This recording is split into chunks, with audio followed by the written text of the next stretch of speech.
Assalamualaikum warahmatullahi wabarakatuh. Sampurasun. Alhamdulillah, alhamdulillah, summa alhamdulillah, walhamdulillah, alhamdulillahilladzi arsala rasulahu bil huda wa dinil haq lidhirahu ala dini kulli wa kafa billahi syahida. Asyhadu an la ilaha illallah wa asyhadu anna Muhammadan abduhu wa rasuluh. Allahumma shalli ala Muhammad wa ala alihi wa ashabi ajmain. Rabbi shrah li sadri wa yassir li amri wa hlul 'uqdatam min lisani yafqahul qawli. Amin ya rabbal alamin. Pertama-tama tentu saja kita bersamai kegiatan ini dengan banyak bersyukur kepada Allah, dan saya mengucapkan terima kasih kepada Eko Bambu yang telah menjadi inisiator penyelenggaraan kegiatan pada pagi hari ini, dan tentu saja Sanggar Seni Budaya Eko Bambu Cipaku yang tentu saja hari ini akan berbagi spirit, ilmu, pengalaman, sekaligus kebijakan-kebijakan, yaitu Pak Danang Sasongko, Sekjen Komnas Perlindungan Anak, Bapak Tatang Muhtar, Kepala Dinas DP3 APM, Bapak PKK kalau buat saya, dan tentu saja moderator yang cetar, Bapak Kamaludin SPD CTN NLP. Saya bahagia sekali terundang pada kesempatan kali ini untuk kita bahas bagi tips tentang melindungi anak dari tindak kekerasan di masa pandemi COVID-19. Ini sedikit memperceritakan tentang keluarga Mang Odet. Alhamdulillah kami dianugerahi 7 putri, 4 menantu, 7 cucu, dan insya Allah akan bertambah menjadi 10 cucu. Dan ini adalah keluarga besar yang pasti banyak sekali dinamika istimewa membersamainya.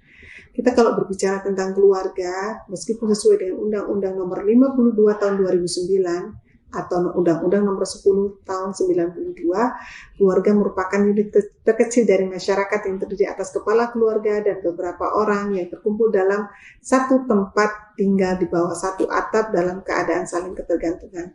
Menarik sekali yang dikatakan keluarga itu adalah kebersamaannya adalah ada saling ketergantungan. Sehingga tumbuh kembang di dalamnya juga merupakan bagian dari tumbuh kembang ketergantungan. Semoga dengan kebersamaan bersama keluarga semakin besar dan semakin erat saling ketergantungan, insya Allah maka akan terjadi lingkungan yang penuh cinta, kasih sayang, perlindungan, serta fungsi-fungsi keluarga tepat ada di dalamnya. Dan kita sepakati, tidak ada keluarga, tidak ada negara tanpa di dalamnya ada keluarga. Sehingga memperhatikan keluarga berarti memperhatikan negara itu sendiri. Menguatkan keluarga berarti menguatkan keluarga sendiri. Menjadikan keluarga berkualitas berarti juga telah menjadikan negara dan bangsa itu lebih berkualitas. Untuk itu kita sepakat keluarga menjadi komponen yang sangat penting untuk selalu kita bicarakan di setiap masa-masa kebersamaannya. Dan tentu saja keluarga selalu mengalami perubahan-perubahan, baik di dalam maupun di luar. Di dalam misalnya dengan pertambahan jumlah, dengan tumbuh kembang misalnya dari usia 0 tahun anak-anak kita sampai menjelang dewasa, bahkan kita sendiri saat bersama di usia 20-an dan dalam kebersamaannya ternyata bisa mengantarkan kita kepada usia dewasa dan usia lansia. Salah satu tujuan berkeluarga adalah tentu saja mewujudkan ketentraman, cinta, dan kasih sayang serta memberikan perlindungan, dan disebutkan dalam surat An-Nisa, dan bergaulah dengan mereka dengan cara yang sangat baik.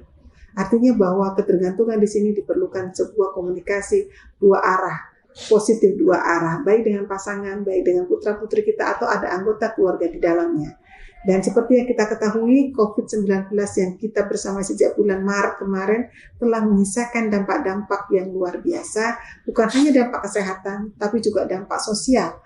Dampak sosial ini bukan hanya makro, tetapi juga mikro. Yang dulunya mungkin selalu berpisah, dan kemudian bertemu lagi, berpisah lagi, ketemu lagi. Tapi hari ini di 6 bulan terakhir, kita menemukan suasana intensitas yang luar biasa, kebersamaan dalam sebuah keluarga. Dan ternyata banyak keluarga-keluarga yang gagap ketika harus membersamai hampir setiap hari 24 jam bersama dengan anak-anak kita, dengan pasangan kita yang WFH, anak-anak yang daring, kemudian kita sendiri yang tidak bisa beraktivitas di luar. Tentu saja memiliki dampak sosial yang luar biasa.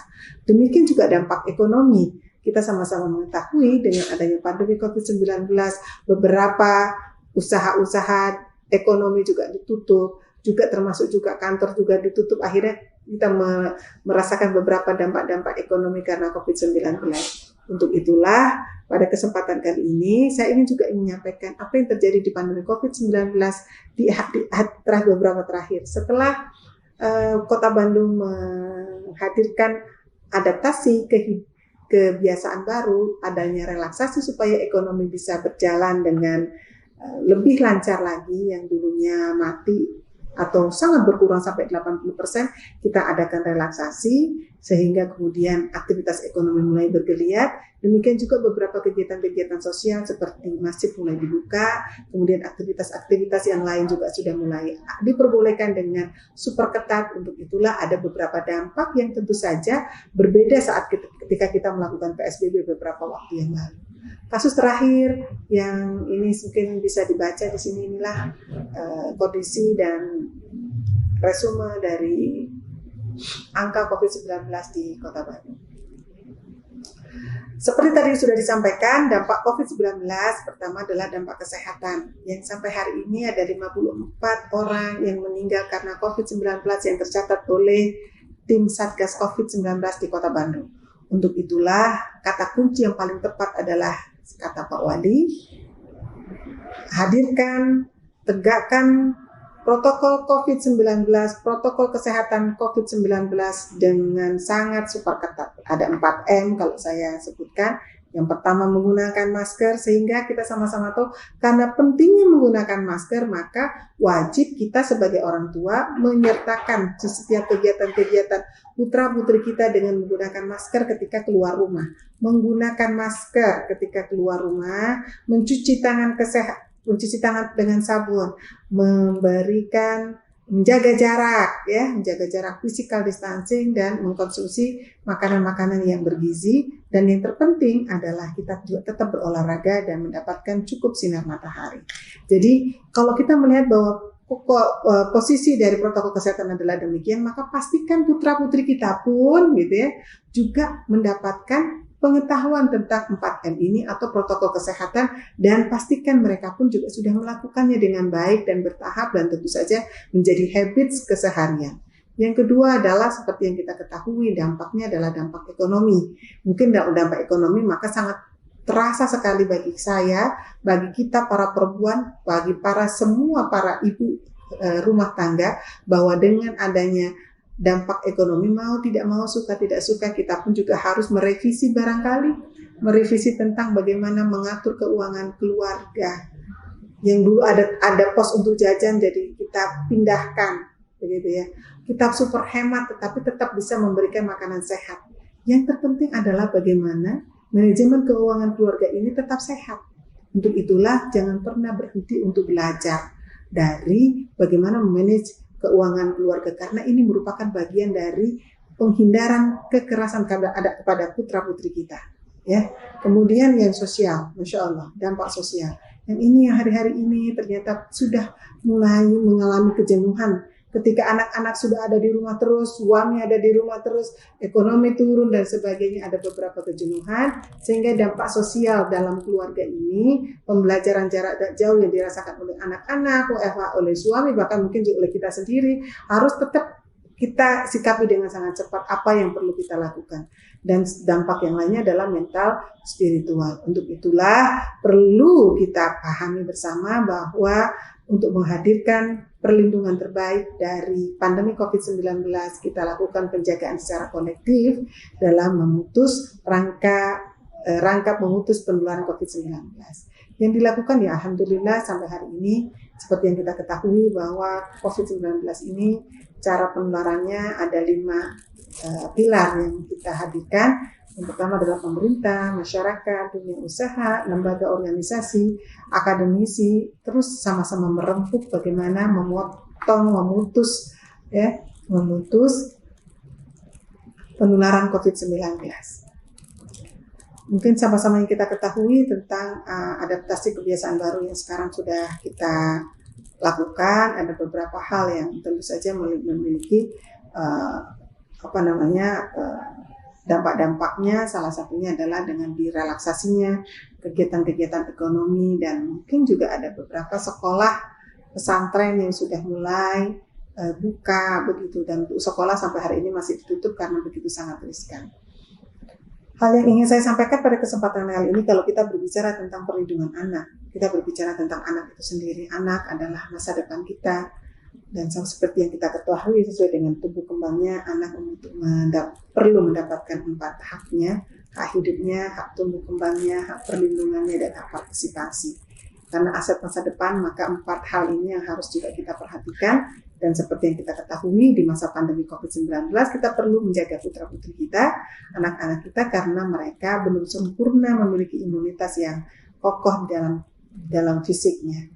Rentan tertular, perlu mendapatkan perlindungan secara khusus, dan perlu pengajaran berulang-ulang keterkaitan dengan menegakkan protokol kesehatan dengan sangat ketat, terutama adalah pakai masker, mencuci tangan pakai sabun, dan wajib mengkonsumsi makanan-makanan yang sehat dan bergizi.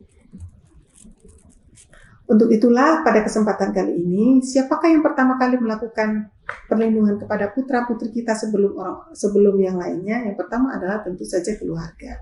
Keluarga menjadi sebuah tempat, menjadi sebuah wadah, institusi yang harus memastikan anak-anak kita mendapatkan 4 hak dasarnya sekaligus membersamai pandemi COVID-19 dalam keadaan yang aman, yang bahagia, dan tentu saja adalah sejahtera. Untuk itulah keluarga wajib melakukan perlindungan dengan protokol kesehatan. Wajib kita punya masker anak-anak kalau kita punya anak. Wajib kita juga mengedukasi anak-anak, menghadirkan habit PHBS di dalam keluarga, pengasuhan positif dalam keluarga, pengasuhan positif dalam keluarga. Apapun kondisinya, apapun persoalannya, apapun rasanya dengan adanya pandemi COVID-19, pastikan pengasuhan positif dalam keluarga ini terwujud dengan tetap bersabar, dengan tetap ikhlas, dengan tetap menghadirkan kehangatan. Dan saya ingin mengatakan, orang tua adalah produsen cinta. Produsen cinta terbesar adalah seorang ibu. Untuk itu saya pada kesempatan kali ini sebagai tim penggerak PKK Kota Bandung, juga sebagai Ketua Puspaga, mengajak kepada seluruh perempuan, seluruh para ibu untuk memproduksi cinta yang sebanyak-banyaknya. Selain membangun imunitas, menjaga kehangatan dan kenyamanan, yang terpenting adalah bahwa kita sendiri juga bahagia melihat anak-anak kita bahagia melihat kita. Untuk itu pengasuhan positif dengan rasa cinta, bahagia, dan tanggung jawab ini jadi kata kunci yang sangat penting di dalam membersamai anak-anak kita sehingga anak-anak kita terhindar dari kekerasan. Yang ketiganya adalah anak-anak kita tetap gembira dan bahagia. Ingat, dunia anak adalah dunia bahagia, dunia bermain, dunia gembira. 24 jam setiap waktu, 1 bulan, 2 bulan, dan sekarang sudah hampir menuju 7 bulan, kita pastikan anak-anak kita tetap bahagia, full spirit, full power di dalam ekspresikan potensi dirinya. Mulai dari PAUD, SD, SMP, dan SMA. Pastikan mereka terpenuhi dengan baik, meskipun kita juga mengakui ada beberapa penurunan ketika pembelajaran dilakukan secara daring karena memiliki keterbatasan. Tapi alhamdulillah kita bersyukur karena pemerintah telah menghadirkan kebijakan-kebijakan baru. Salah satunya adalah dengan memberikan pulsa yang dilakukan oleh kementerian. Juga insya Allah di Kota Bandung pun juga akan segera meluncurkan TV pendidikan. Kemudian yang seperti yang kita ketahui bahwa anak-anak harus tetap kita optimalkan tumbuh kembangnya, ya, menemani pendidikan daringnya. Jangan sampai ada sebuah kejadian seperti beberapa waktu yang lalu kita mendengar ada ibu yang tidak tahan anaknya tidak mau belajar online. Ada sebaliknya anak yang tidak tahan melihat ibunya yang ternyata gaptek untuk mendampingi pembelajaran online. Untuk itulah dari sini kita saling take and give, saling memberikan pembelajaran, saling memotivasi. Ayo kita sebagai orang tua mau tidak mau, suka tidak suka belajar dan lebih intens dalam melakukan komunikasi dengan sekolah. Kemudian yang lain adalah bahwa anak tetap mendapatkan perlindungan dari kekerasan dan kejahatan, baik dari interaksi anggota keluarga dan lingkungannya seperti gadget, karena kita sama-sama mengetahui kalau kemarin ada sekolah tanpa gawai, kalau sekarang sekolah wajib gawai. Dan ternyata salah satu dampak dari negatif dari gawai ini adalah memberikan kekerasan kepada anak-anak, yaitu misalnya dengan game kekerasan yang luar biasa. Belum lagi dengan tampilan-tampilan informasi-informasi yang mungkin kita saja tidak membutuhkan, anak kita apalagi, dan itu terpapar dengan begitu sangat gamblang. Untuk itulah saya melihat bahwa kendala, hambatan, serta tantangan-tantangan ini harus diterima dengan lapang dada dan disikapi secara positif dan dicari jalan-jalan keluarnya. Dan satu lagi yang terakhir, pastikan putra-putri kita memiliki ruang partisipasi komunikasi yang baik. Berikan suasana ramah anak dalam keluarga, mulai dari ruang bermain, ruang komunikasi positif, ada cerita timbal balik, makan bersama, kemudian beraktivitas bersama, ruang sosial yang sangat baik dengan sapaan, dengan saling memahami, mengerti, mengantarkan, menghormati, mengevaluasi, memberi masukan, memberikan nasihat, dan tentu saja di pandemi COVID-19 jangan lupa ada ruang spiritual bersama keluarga, dan ada ruang bercerita bahwa hari ini keluarga memegang peran yang sangat penting di dalam menghadirkan kondusivitas pendidikan yang sangat baik.